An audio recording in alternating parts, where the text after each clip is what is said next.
Hello! Before I do any more videos on painting miniatures and all that sort of thing, I thought I'd do everybody a bit of a favour, really, as far as I can say it, and that is to look at these 3 books by Max Adams on the Dark Ages, briefly, just really to shout out about them, because I think they are 3 of the most marvellous reads you can possibly have. And if you are at all interested in not even specifically the period, but the whole the earlier history of this country or the ancient past, they are, I won't say they're must reads, they're more than that. They're a great deal of pleasure, and I've got just so much out of them I can't tell you. But if you are interested in the era of the Anglo-Saxons, or the period between the decline of Rome and the horrible invasion of the filthy Norman, and the advent of feudalism, then this really is the most marvellous series of books to read. The earliest of them, unfortunately, I only have it in paperback because they're such handsomely produced books as well. You can see that they're gorgeous. They're gorgeous, and they're very pleasant to handle and read. Good sized text. But The King in the North. Now, the King in the North is Oswald of Northumbria. And I should say immediately that there's lots of marks in here because I've read it. I'm reading this over and over. I dip into it just purely for pleasure.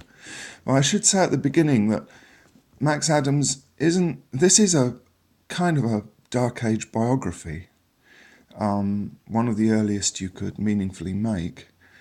But, in fact, Max Adams always brings to his books a deep concern and interest in landscape, and I guess environmental issues in a way. He's written a book on trees, which is very fine as well. Novels. Admiral Collingwood was one of his earlier biographies, and the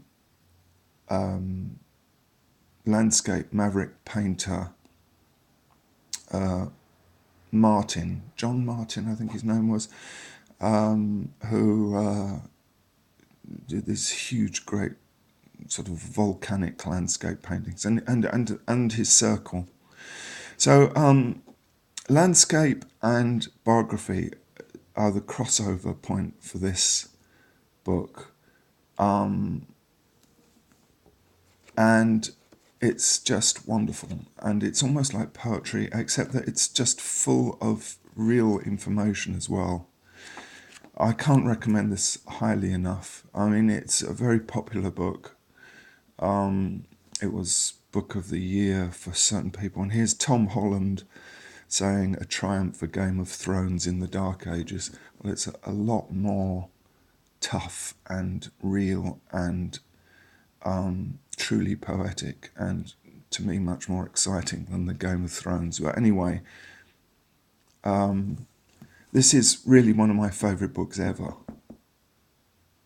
So there you go. Let's look at this one next, because this was the next one to come out. In the Land of Giants by Max Adams again. Journeys through the Dark Ages. Now, although it's a hardback, I've taken this with me to several sites, including the Forest of Dean and Southwest Peninsula and Sutton Hoo and the site of the Battle of Malden,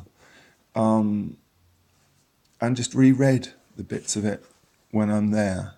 It's interspersed with photographs that I think, I'm not sure, I think Max Adams took, because you can actually see on, if you dig for it, and maybe I'll put the link downstairs, below the video. I'll put the link in for a site where you can just see Max Adams talking about his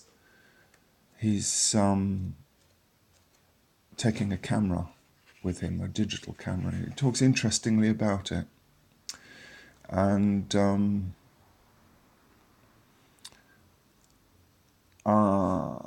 how cameras do come between you and experience as well, but that interestingly for him a digital is so easy and convenient, unlike an SLR or something, that you can fire away without it really becoming so much of an intervening thing, and it is a major writer's tool for him. So yeah, these photographs are, I believe, are by Max Adams, and they add a lot to it. Now, this is a sort of psychogeography book in the line of people like Ian Sinclair, but to me it's much better because it's got the toughness and the depth of his involvement and his deep involvement as an archaeologist and as a historian in the Dark Age period. And he looks at the landscape in relation to that. But also, you have the surface. It's a bit more than a veneer, but you have his reaction to what he's seeing as he actually goes through the modern landscape as well. It's again, beautifully written, wonderful book, and highly recommended. Now, the current one, and I'm actually only halfway through this, where is the mark here? Yeah, I'm a little less than halfway through it, and that is partly that because I'm practically rationing myself in the reading of it. It's thrilling at times, and wonderful. It's the later Dark Ages than The King in the North, and it's all over Britain really.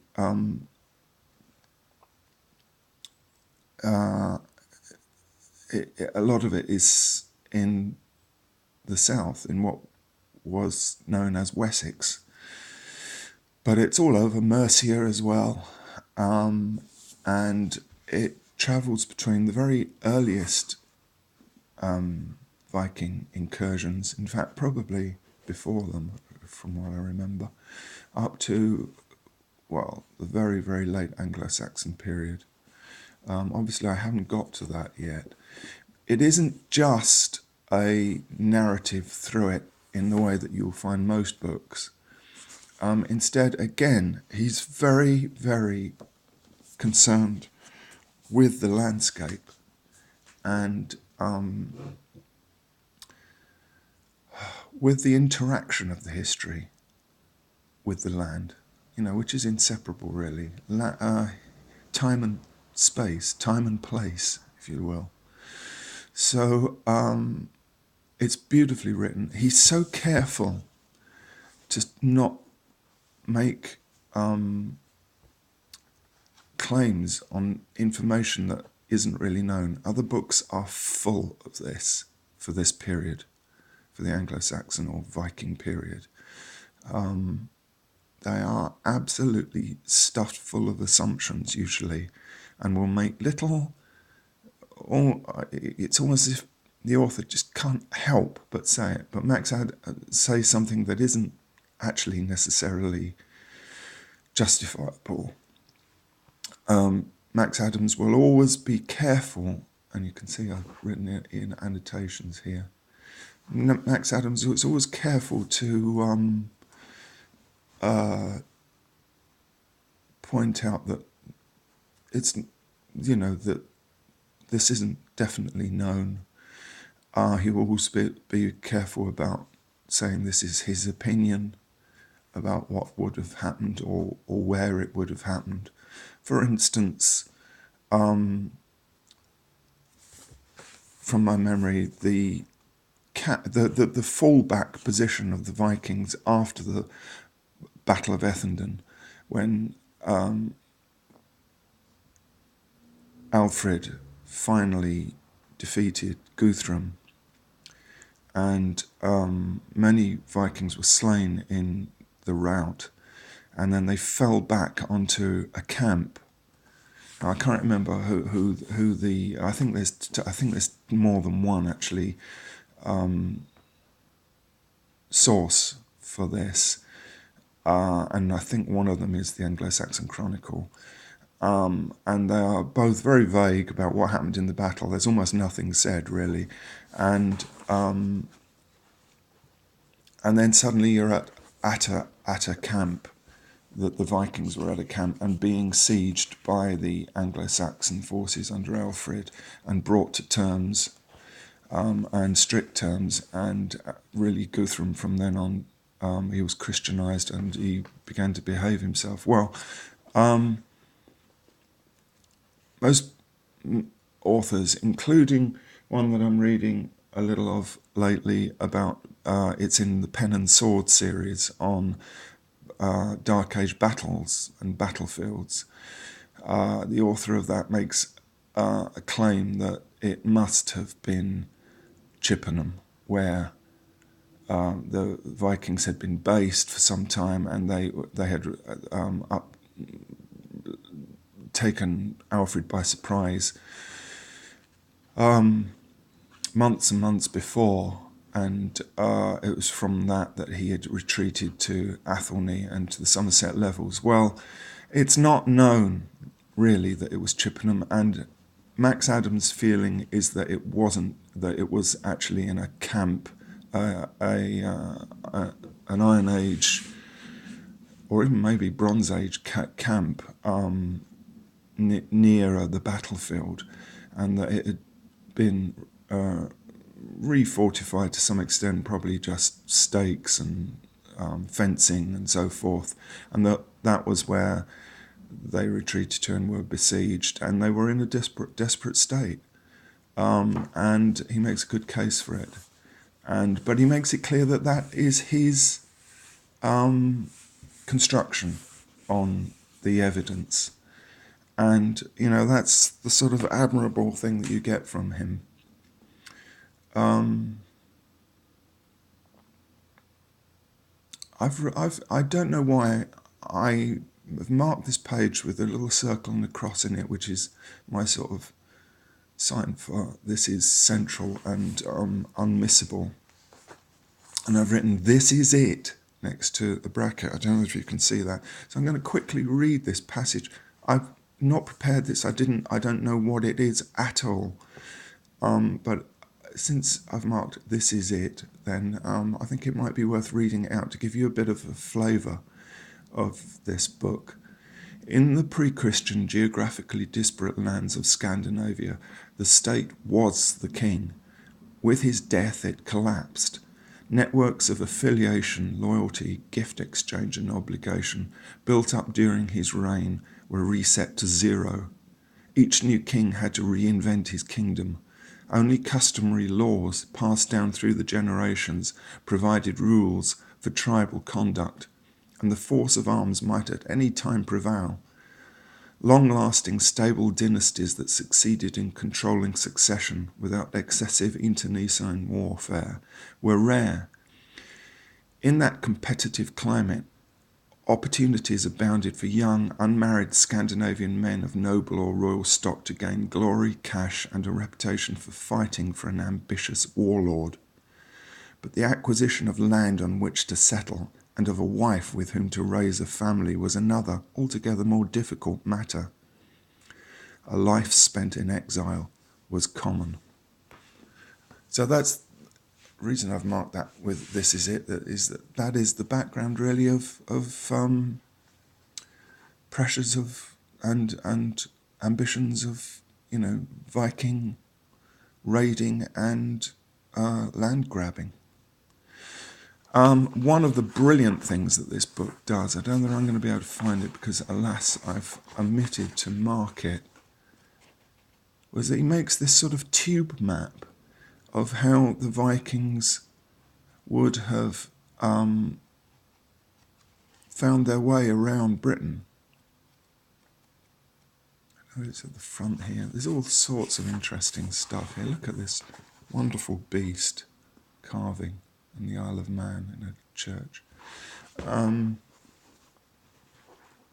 don't think I'm going to be able to find it because it's just printed quite modestly on a page, but it's a sort of tube map or metro map of look at that as well. There's that photo of a Viking period hall, very much like, with supports, buttresses, very much like the Anglo-Saxon Great Hall by Adrian's Walls model. Yeah, it's this map that shows you how the crypt at St Wiston's Church in Repton, marvellous Anglo-Saxon survival. Yeah, how they would have got orientated themselves around, and the extraordinary network of connections that they had to very quickly get around the country. And it really gives you a feeling for the difficulties that the Anglo-Saxons had in facing them.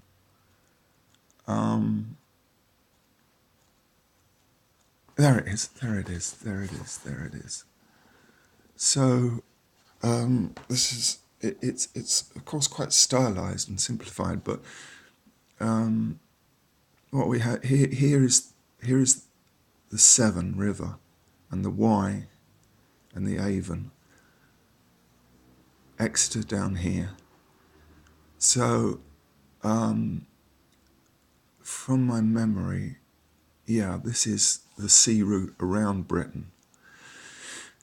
So you can see that all these connections go right deeply into Wessex, for instance, and all these river connections deeply into Mercia, the Trent, all that, the Humber, through Northumbria, all these connections in from East Anglia and Kent and from the Thames. It's quite a brilliant piece of thinking, really, I think, in presenting this notion. And it is in support partly of an idea he had that was made much of in a Guardian article about the separation of the north and the south in Britain, being along the lines of the Roman road of Watling Street and of the Danelaw and the held on to area of Wessex through to London as he regained it, Alfred, and also there are interesting ideas in here about Mercia and as to whether Mercia ever did actually completely fall to the Vikings and whether Mercia gave some support to Alfred, and that maybe he wasn't quite so much on his own as has been traditionally thought of. Anyway, I don't want this to go on too long, but it's a great book. This is the most recent book by Max Adams, Alfred's Britain, War and Peace in the Viking Age. Came out late last year. I think it might have a different title in the States. My favourite of all is still The King in the North, but all three of these books are magnificent and highly recommended. This is much longer than I'd intended anyway. Thanks for watching. Please like and subscribe if you will. See you again, I hope.